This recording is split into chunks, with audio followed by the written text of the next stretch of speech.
kita ini hanya bisa meneladani, itu pun semampu kita, dan kita tidak bisa mewarisi.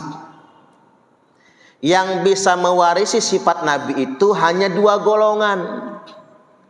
Golongan yang pertama namanya ulama. Makanya ada kalimat wa annal ulama'a warathatul anbiya. Sesungguhnya ulama itu pewaris para nabi.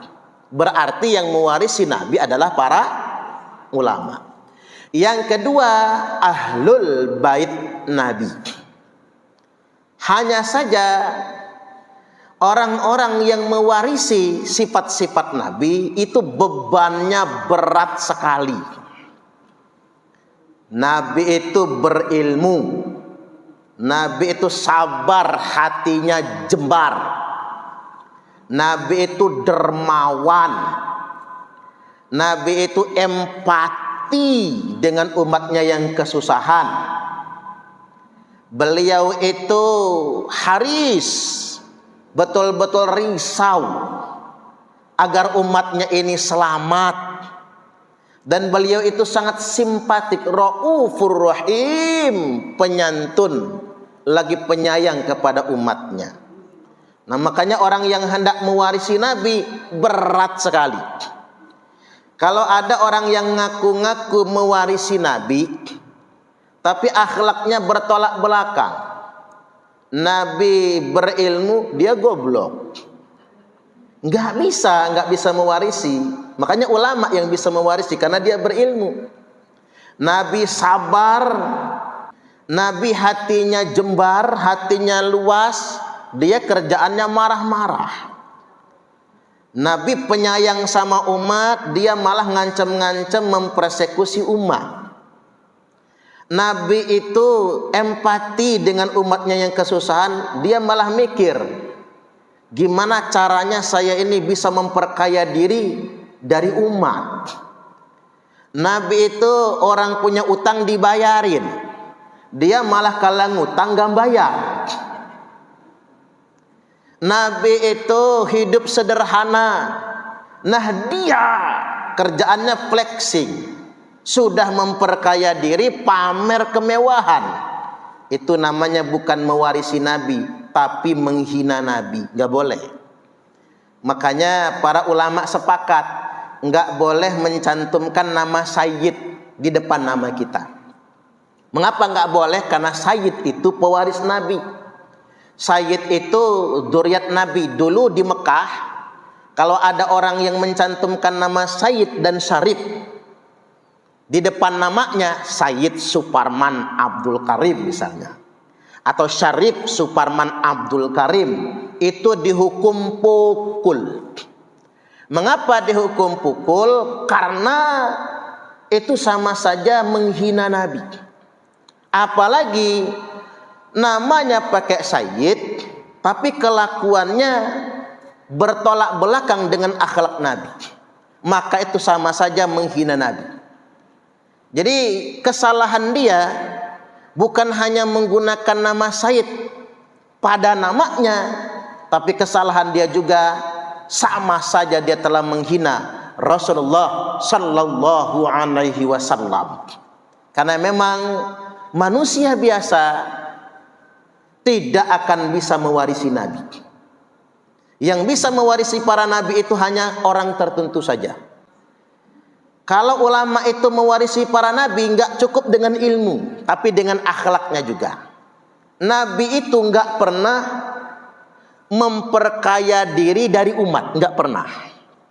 Wong beliau hidup sederhana, tapi Nabi itu bagaimana mikirin umat. Makanya zaman sekarang kalau jadi ustadz, jadi kiai, jadi orang berilmu, tapi masih ngomong begini, kalau ngundang saya emang berani ngongkosin berapa? Itu jangan ngaku ulama, malu. Itu menghina Nabi namanya. Kadang-kadang nggak datang kalau nggak pakai DP dulu. Pakai DP loh Bu sekarang ini. Kalau nggak pakai DP nggak datang. Apa boleh yang kayak gitu? Ya sah-sah saja, nggak haram. Ada ustadz ibu kota, apalagi artis, diundang ceramah. Kemudian ada tarifnya, sekali ceramah 30 juta. Sah apa tidak? Sah. Apa dia dosa? Enggak dosa. Karena ngapa? Suka sama suka kan? Dia narif 30 juta, terus kita juga redo ngebayarnya, ngasihnya. Ya nggak apa-apa, sah, nggak haram. Tapi yang bersangkutan tidak boleh ngaku ulama. Mengapa nggak boleh ngaku ulama? Karena ulama tidak boleh narib kepada umat. Makanya level kita ini bukan pewaris Nabi. Termasuk saya bukan, Bu. Males saya, malu dikatakan pewaris Nabi. Level kita ini adalah umat yang meneladani Nabiullah Muhammad sallallahu alaihi wasallam. Karena kita nggak sanggup menjadi pewaris para nabi. Saya ambil contoh saja. Kalau mau menjadi pewaris Nabi, nyontohin betul Nabi. Nabi itu doanya begini. Allahumma ahyini miskinan wa amitni miskinan wahsyurni fi zumratil masakini yaumal qiyamah. Nabi doanya begitu. Allahumma ahyini miskinan, ya Allah, hidupkanlah saya dalam keadaan miskin. Wa amitni miskinan, matikanlah saya dalam keadaan miskin. Wahsyurni fi zumratil masakini yaumal qiyamah, dan bangkitkanlah saya pada hari kiamat nanti bersama rombongan orang miskin. Ada nggak yang berani mengamalkan doa ini? Kalau ada, ngacung. Ada nggak ya? Jangan kata ibu-ibu, saya aja nggak mau loh, Bu. Ya ini kan meneladani Nabi. Makanya kita ini hanya meneladani, tidak mewarisi. Nggak sanggup kita. Doa minta miskin, hidup miskin, mati dalam keadaan miskin, dan dibangkitkan pada hari kiamat nanti bersama rombongan orang miskin. Kalau kita kan kebalikannya, hidup pengen kaya raya, mati meninggalkan banyak harta buat warisan kan? Ketimbang di akhirat pengen dikumpulkan bersama orang kaya. Jangankan di akhirat, belum mati di dunia aja, Bu. Belum mati, masih di dunia. Ngumpulnya pengennya sama orang kaya aja. Belum mati aja. Kan kadang-kadang kan ibu-ibu ini, tapi di sini mah enggak ya. Ibu-ibu ini kalau grup arisannya itu kan ada macam-macam. Ada grup arisan yang khusus 3 juta sekali nyetor.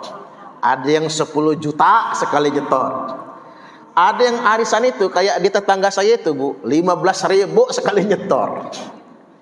Jadi begitu yang dapat arisan ngadain makan-makan, tekor malahan, Bu. Karena cuma 15.000. Tapi ya buat rame-ramean lah, kan begitu. Jadi artinya memang jangan sampai kita di dunia ini terperangkap oleh kelas-kelas sosial. Jangan sampai terperangkap. Ya juga jangan anti. Kumpul sama orang kaya, ayo. Kumpul sama yang biasa-biasa saja, oke.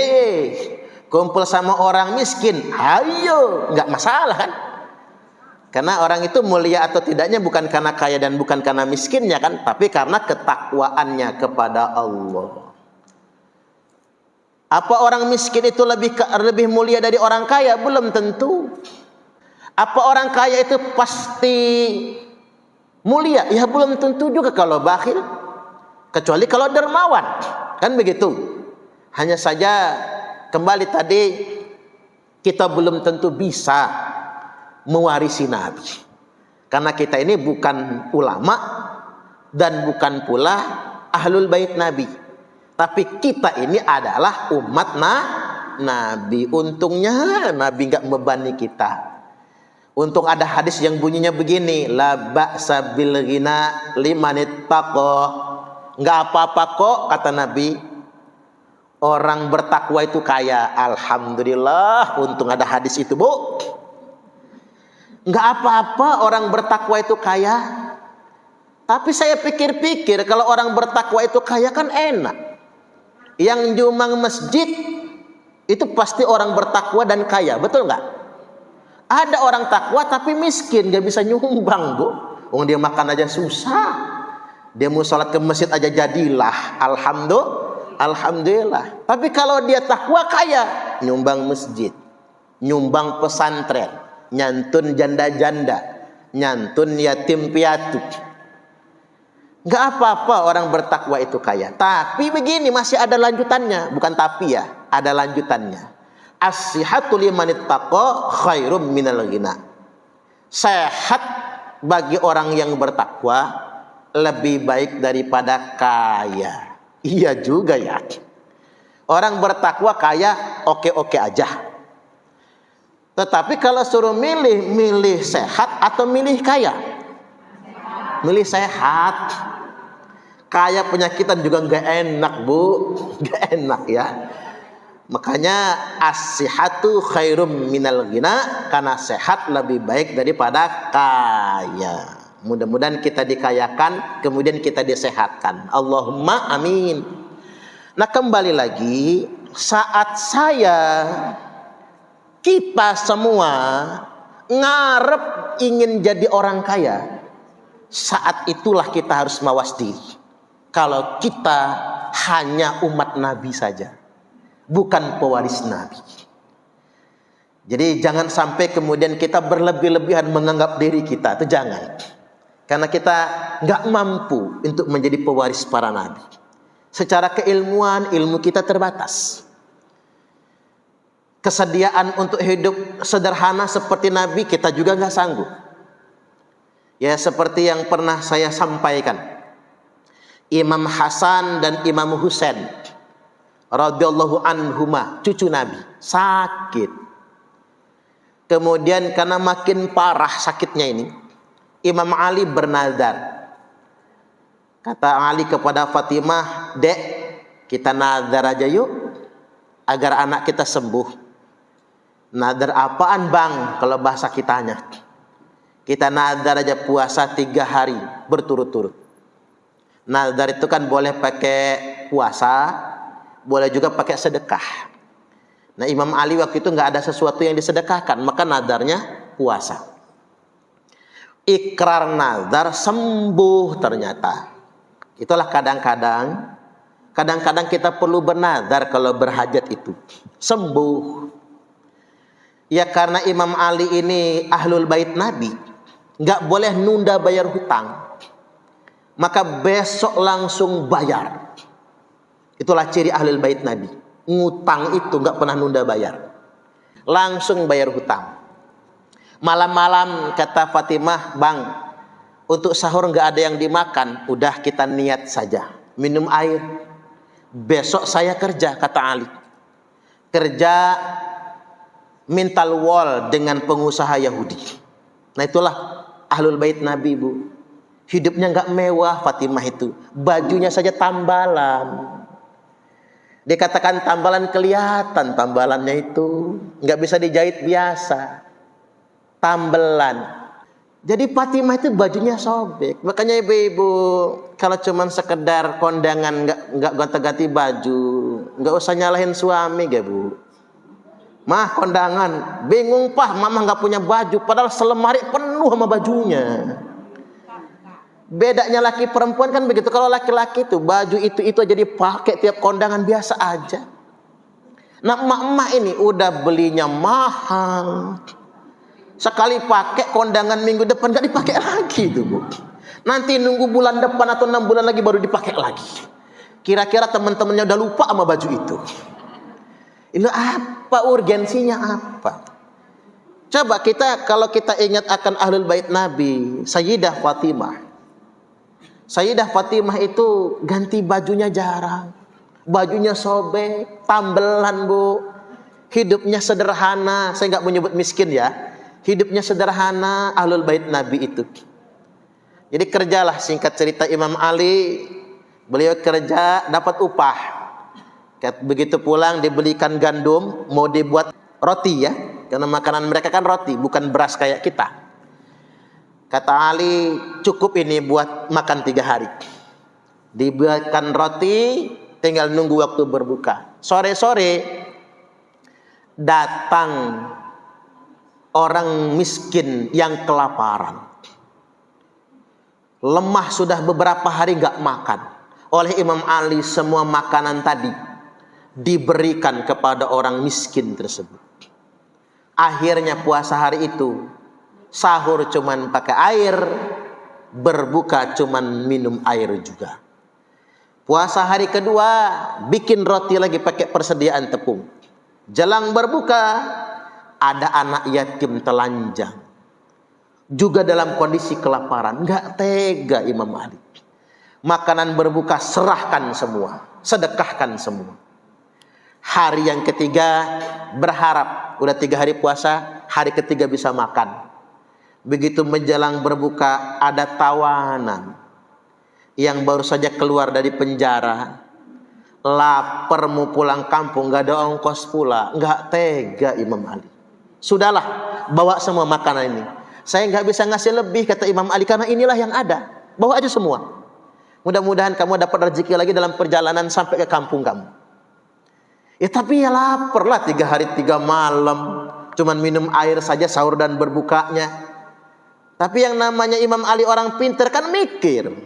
Kata Imam Ali, yuk kita ke tempat kakeknya Hasan Husain, ke rumah Rasulullah, mudah-mudahan di sana ada makan.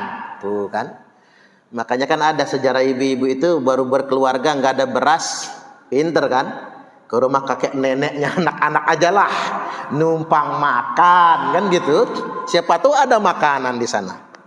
Sampai ke rumah Nabi, Nabi kan heran, orang sudah 3 hari nggak makan kan kelihatan, mungkin jalan juga miring-miring, lemes kan. Ada apa dengan kalian, kata Rasulullah. Ya Imam Ali nggak berani cerita bu sama mertua, gengsi. Yang cerita putrinya Nabi, kata Sayyidah Fatimah, begini ceritanya. Mendengar cerita itu nangis Nabi, saking terharunya dengan pengorbanan dan kedermawanan ahlul baitnya. Maka langsung turun firman Allah Ta'ala, wa yut'imuna ta'ama ala hubbihi miskinan wa yatiman wa asira. Mereka memberikan persediaan makanan yang sangat mereka cintai, memberikan persediaan makanan yang justru sangat mereka butuhkan, ala hubbihi, yang sangat mereka cintai, miskinan, untuk orang miskin yang kelaparan itu, wa yatiman, untuk anak yatim yang telanjang itu, wa asira, dan untuk tawanan yang baru saja keluar dari penjara tersebut. Subhanallah.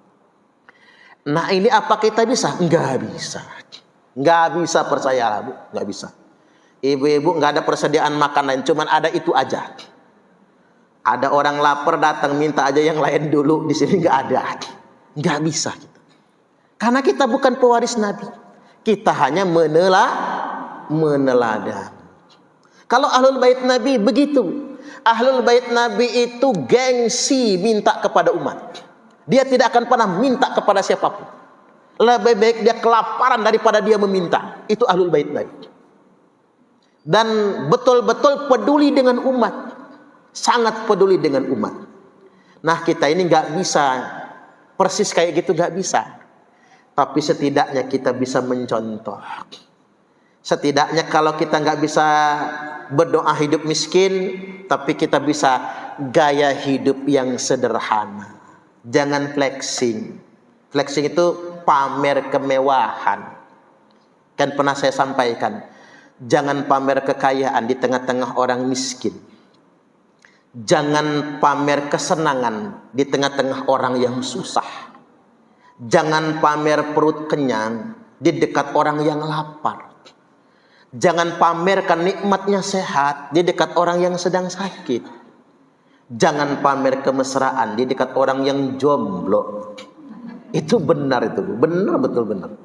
Makanya kalau lagi ngeliat orang jomblo itu jangan mesra-mesra amat, yang muda-muda itu, karena kasihan kan. Kita ngomong begini aja, Bu. Wih, mantep. Tadi malam makan sate kambing, sopnya mantap. Dekat orang yang lagi stroke darah tinggi ya, Bu ya.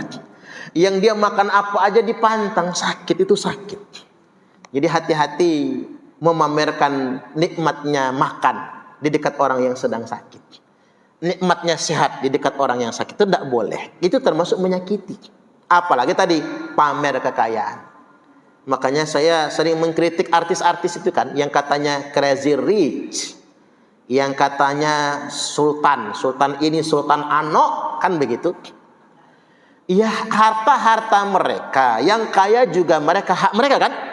Kita nggak open dengan itu, urusan mereka lah. Tapi jangan pamerkan. Karena kalau dipamerkan menyakiti bangsa Indonesia. Yang kita ini makan aja susah. Kan begitu, jangan pamerkan itu. Banyak orang yang beras aja nggak kebeli kok. Sekolah aja nggak kebayar. Mohon maaf, kontrakan aja nggak kebayar. Masih banyak di negeri ini. Ada orang pamer beli bathtub harga 3 miliar. Terbuat dari apa? Oi, bak mandi itu. Beli di pasar Waya Halim ini, Bu. Mereknya anti pecah. Itu yang gede itu aja paling juga cepet 100.000 ya, Bu. Mau dibanting kayak mana pun nggak pecah nggak. Ngapain harus bathtub yang mahal sampai 3 miliar? Kadang-kadang tas-tas kayak gini lah dipamerkan itu. Tas kuning itu berapa miliar tuh, Bu Haji? Itu tas kuningnya. Jangan-jangan 1 miliar itu ya. Jadi tas. Padahal fungsi tas itu kan sama kan. Ada yang beli tas 200 juta, 500 juta, 1 miliar. Mending kalau cuma satu, Bu. Satu lemari penuh sama tas. Lemarinya gede. Tasnya paling murah harga 200 juta. Apa tah gunanya? Oke, dia memang hobi koleksi tas kayak gitu. Tapi apa gunanya jadi konten, kemudian diviralkan, lalu disebarkan? Itu kan tidak boleh sedemikian rupa. Karena menyakiti orang-orang yang tidak mampu. Orang-orang yang tidak kebeli beras dan lain sebagainya. Jadi kita ini mesti hati-hati. Jangan sampai kemudian kita menyakiti orang lain. Terutama juga nih kayak pejabat-pejabat itu. Jangan pertontonkan makan enak. Karena mengapa? Seenak apapun pejabat makan, itu yang bayar rakyat. Bener nggak? Bener nggak? Kita lihat meja presiden, yang bayar siapa makanan presiden? Rakyat Indonesia. Menteri-menteri itu yang bayar makannya siapa? Rakyat. Ibu-ibu masuk rumah dinas wali kota, rumah dinas gubernur, sampai terasi aja kita yang bayar itu, Bu, kalau mau tahu. Ya kan, kita yang bayar. Jadi kalau mereka itu kerjanya bukan untuk rakyat, betul-betul menyakiti hati rakyat. Makanya kemarin wajar kalau ada anak presiden naik jet pribadi, diprotes rakyat se-Indonesia, rakyat tercinta ini. Wajar. Karena ngapa? Dia jualan pisang seumur hidup, Bu, sama martabak, nggak bisa membayar jet pribadi 1 kali sewa, itu nggak bisa. Makanya hati-hati. Makanya penting yang namanya kritik sosial itu penting sekali. Karena itu akan dimintai pertanggungjawaban nantinya. Betapa banyak kita ini yang masih kesulitan. Nah, saya ingin tadi kasus. Kan ibu-ibu mungkin nonton videonya, agak viral itu ya. Ada perempuan yang nikah sama orang Indonesia itu loh, Bu, yang pakai kerudung, bule, orang Jerman, bule itu. Dia menyatakan di Jerman itu nggak ada orang yang ngutang sama tetangga, itu nggak ada. Yang ngutang sama warung itu nggak ada. Yang ngutang sama keluarga itu nggak ada. Bagus juga nih, Bu. Usahakan kita punya prinsip, nggak mau ngutang sama tetangga, nggak mau ngutang sama saudara, nggak mau ngutang sama warung. Warung kita utangin bangkrut, Bu. Coba ibu-ibu kalau ngutang juga ke warung tetangga gitu, Indomaret gitu. Mbak Indomaret, saya ngutang gula 1 kilo, minyak goreng 1 kilo. Nggak boleh kan? Kita ini kadang sekilit. Kalau belanja ke Indomaret, Alfamart, tapi kalau ngutang ke warung sebelah rumah, itu namanya sekilit, itu namanya. Nggak boleh itu. Usahakan jangan ngutang ke saudara. Makanya orang Eropa, kata si Mbak bule ini tadi, nggak ada yang ngutang sama saudara. Beda sama orang Indonesia. ngutang sama saudara. Mending kalau bayar nggak bayar. Ketiban kita tagih, Bu, ngamuk, nggak kenal saudara lagi dia ya.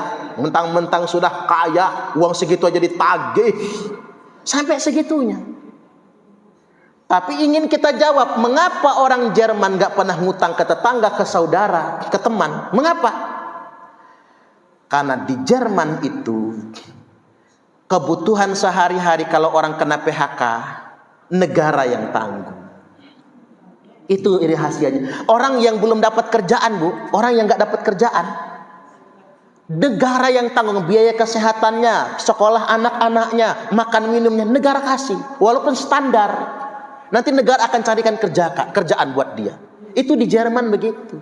Jadi orang nggak akan ngutang sama saudara. Karena apa? Negara ngasih beras. Negara membiayai sekolah anak-anaknya. Itu keadaannya. Orang kena PHK. Di Indonesia, Bu, kalau kena PHK miring dunia ini, Bu. Mau makan apa anak bini? Tapi di Eropa orang kena PHK nyantai. Dia cari pekerjaan lagi, lapor ke negara. Saya kena PHK. Ya sudah, sebelum dia dapat pekerjaan, ini uang makan, ini untuk uang sekolah. Kalau dia ngontrak, ini bayar sewa kontraknya. Enggak ada rumusnya, enggak kebayar sewaan di sana. Walaupun kena PHK.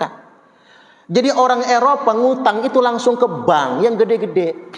Mereka ngutang tuh buat beli mobil, buat beli rumah. Enggak kebayar, pulangin sama bank. Itu mereka. Artinya kita nggak sepenuhnya menyalahkan mengapa kita ini saling ngutang antar tetangga. Tetapi seandainya negara kita bisa nyontoh Eropa, menyenangkan juga ya, Bu, ya. Menyenangkan juga. Maksud saya begini, Mbok ya, pejabat itu jangan memperkaya diri. Bancakan, Bu. Kekayaan alam Indonesia ini cuma dijadikan bancakan buat pribadi mereka dan koneksi sekelip politik mereka kan.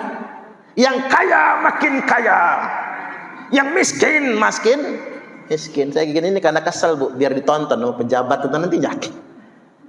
Ya kan Ustadz harus mengingatkan juga kan, harus saling mengingatkan satu sama lainnya. Coba kalau Indonesia itu prakteknya kayak Jerman, bisa kita nggak, siapa sih, Bu, yang mau merepotkan saudara, betul nggak kira-kira? Nggak mau kan? Saya ini sudah pengalaman, Bu. Ngutang itu gak dikasih, hutang beras.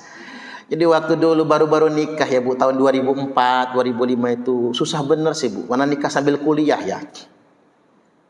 Ngutang ke warung, utang kemarin belum dibayar. Cuman ngutang 5 kilo sih, Bu, cukuplah buat 5-10 hari kan. 5 kilo. Apa kata Mbak warung itu? Yang kemarin bayar dulu, baru boleh ngutang lagi. Ya nggak salah sih dia ngomong begitu kan. Ya udah, minta ke tetangga udah keseringan, Bu, malu juga. Ini kejadiannya pagi nggak sarapan, siang keroncongan, sore kelaparan, malam, Bu, ngarep betul ada yang ngundang kendurenan. Tapi kok apesnya sebulan belakangan di lingkungan saya ngontrak itu, Bu, nggak ada yang mati juga. Kalau ada yang mati kan minimal saya mimpin tahlil kan dapat amplop nggak ketang 50.000 lah, Bu. Waktu itu beras belum mahal lah. Waktu itu beras itu kalau nggak salah masih nggak nyampe 1.000 rupiah loh. Kalau nggak salah waktu itu. Jadi uang 10.000 itu masih berharga betul ya. Atau sekitar 2.000-an lah tahun-tahun itu harga beras itu. Masih sangat berharga sekali. 10.000 itu masih bisa dapat 5 kilo itu.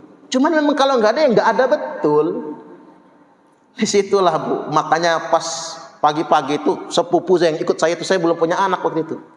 Sepupu yang ikut saya itu ngomong, "Cik," kata dia, dame, bahasa Ogan kan, "ada kehak tuh, Cik, ada kerak nasi intip." Iya juga, pikir saya. Ternyata di tumpukan plastik hitam itu ada kerak yang udah mengering itu kan, zaman itu pakai kompor minyak ya, Bu, pasti ada keraknya kan. Oi, kerak itu kita rendam pakai air panas, Bu. Begitu dimakan amis, Bu, anjir dia. Karena mungkin bekas kena hujan ya. Bilas 3 kali, walaupun hambar rasanya, kasih garam, nikmatnya luar biasa. Rasa malu ngutang beras nggak dikasih sama warung karena utang kemarin belum dibayar, itu jadi alasan. Saya punya prinsip, sesulit apapun jangan berhutang. Saya punya prinsip. Kalau sama saudara, sama tetangga. Tapi kalau ngutangnya ke bank nggak apa-apa. Saya punya prinsip begitu. Makanya kalau ngutang apa, beli mobil, emang saya beli mobil cash, sayang bu, duitnya mending buat bangun pesantren saya. Saya beli nyicil. Prinsip saya nyicil mobil apa? Kalau kebayar alhamdulillah, nggak kebayar pulangin, ambil sono mobilnya, nggak masalah. Tapi kalau kita ngutang ke saudara kan ngerepotin saudara, ngutang ke tetangga ngerepotin tetangga. Akhirnya yang tadi temen bu, jadi musuhan gara-gara utang-utang ini tadi. Tapi saya ingin kembali ingatkan terutama kepada pemangku kepentingan, omongan si bule cantik itu masuk akal. Iya juga, negara harus hadir. Makanya saya mengusulkan, daripada rame-rame makan siang gratis, mending gratisin aja sekolah. Setuju nggak kira-kira? Iya kan? Itu jelas-jelas lebih manfaat. Kalau makan siang gratis itu bu, yang untung yang menang tender bu, itu yang soge, bukan kita yang merasakan manfaatnya. Ujung-ujungnya duit triliunan cuma jadi bancakan kan. Nah ini penting untuk kita garis bawahi. Baik, sekali lagi kita meneladani akhlak Nabi. Terakhir sebelum kita tanya jawab ya, begini, Allah subhanahu wa ta'ala telah berfirman, a'udzubillahi minasyaitonir rajim, laqad ja'akum rasulun min anfusikum azizun 'alaihi ma 'anittum harisun 'alaikum bil mu'minina raufur rahim. Laqad ja'akum, sungguh telah datang kepada kalian semua rasulun, seorang utusan, seorang rasul, azizun 'alaihi ma 'anittum, sungguh berat rasanya bagi dia penderitaan yang kalian alami. Tuh, Nabi itu betul-betul berempati kepada umatnya. Harisun 'alaikum, dan betul-betul risau dengan keselamatan kalian. Bil mu'minina raufur rahim, dan begitu santun dan penyayang dengan orang-orang beriman. Jadi sifat Nabi itu satu empati, dua risau, tiga simpati. Baik, sampai di sini kita buka dulu tanya jawab.